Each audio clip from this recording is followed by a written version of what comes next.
Hi, welcome back to the channel. Today I want to talk about being your authentic self.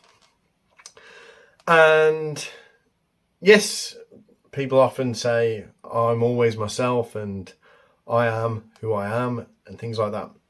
But are you really, or is that just what you're telling yourself and what you're pretending to be? So I'm going to tell you a story first and then get into why I think people aren't necessarily themselves and why you should try to find that more authentic self. So, as you can see, today I've got a picture of Bez from the Happy Mondays as a Pez machine giving out ease. Now, I'm not advocating drugs, I just thought it was a cool t-shirt. I used to have a girlfriend about 10 years ago, and she hated me having character t-shirts, character boxer shorts, character socks. She thought it was immature. She would tell me that I shouldn't be wearing them. She would hide them. She would throw them away. Totally controlling behaviour. But I wonder why she felt the need to do that. And I can only conclude that it comes down to insecurity of her own self. So my self was, I like these character t-shirts. That's all. It wasn't hurting anybody. It wasn't offensive text. It wasn't inappropriate. They were just light-hearted, funny characters. It's like, somebody wearing a Christmas tie or a Christmas jumper. And at the time, because I wanted to keep the relationship going, I stopped wearing them, or I didn't wear them in her company at least. So I wasn't being my authentic self because I actually liked them. I like to have something funny on my t-shirt. It's a conversation starter at the worst, and it's inoffensive at the best. I might have said that the wrong way around. So we ended up splitting up for other reasons, not just about character t-shirts or anything like that. But if you think about that in a social sense, if you find yourself pretending to be someone else or something else in order to fit in, then you're not being your authentic self. And if you think about that on a grander scale on social media, and you go into social media and you have to portray a character, a particular political opinion, easy for me to say, that you like a certain, band, ideology, religion, all of these things are adding to your baggage that you're pretending to do. Do you remember a few episodes back we were talking about Jim Carrey saying that depression is the deep rest of you playing a character, playing an avatar of yourself? Well, the problem with social media is once it's out there, it's stuck on the internet. This will stay on the internet. I'll be stuck on the internet with this t-shirt on.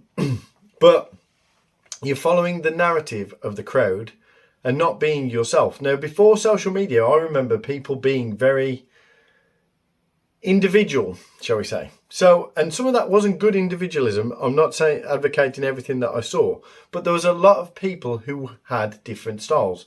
So you would have goths, emos, which was probably around about social media, punks, new romantics, hippies.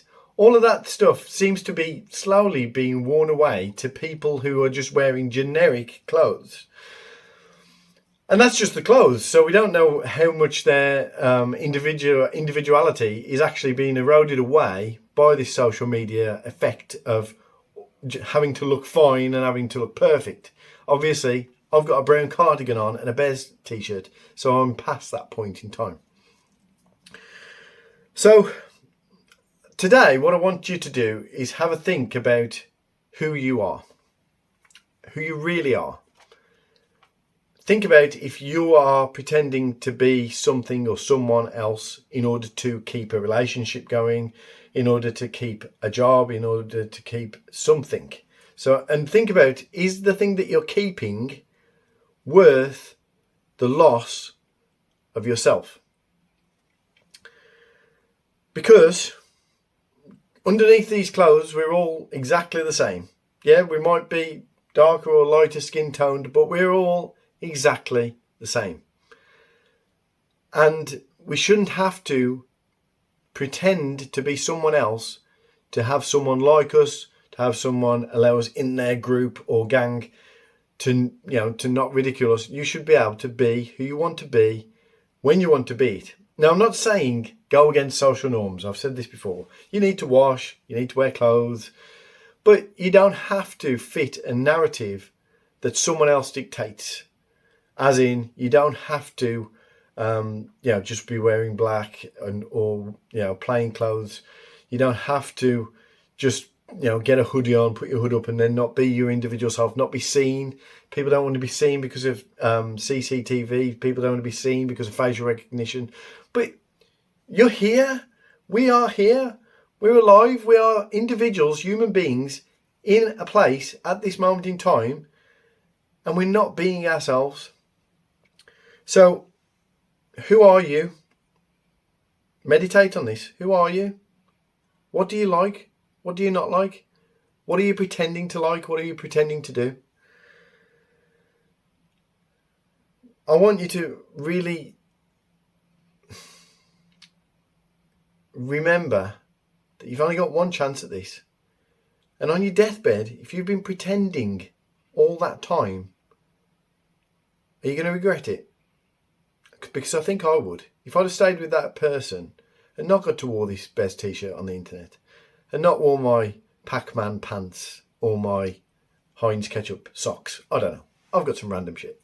Would I feel better for that or worse? Now, I'm guessing it would be worse because I wouldn't be my authentic self. Try and find your authentic self. What do you like doing? Who is it that you are, and what is it that you like to do? And my final thought is, once you find your authentic self, have a think about how much of that has been eroded away and how much you can grasp back of it. You don't have to be an avatar. If you pretend all your life, you will eventually be depressed. You will push it down. You will push it down until it comes out in a massive stream of consciousness and maybe even rebellion, which could cause worse problems than just being yourself on a day-to-day basis. I hope this has been useful. I hope you like the channel. Please like it, subscribe, bell button, and I'll see you in the next one.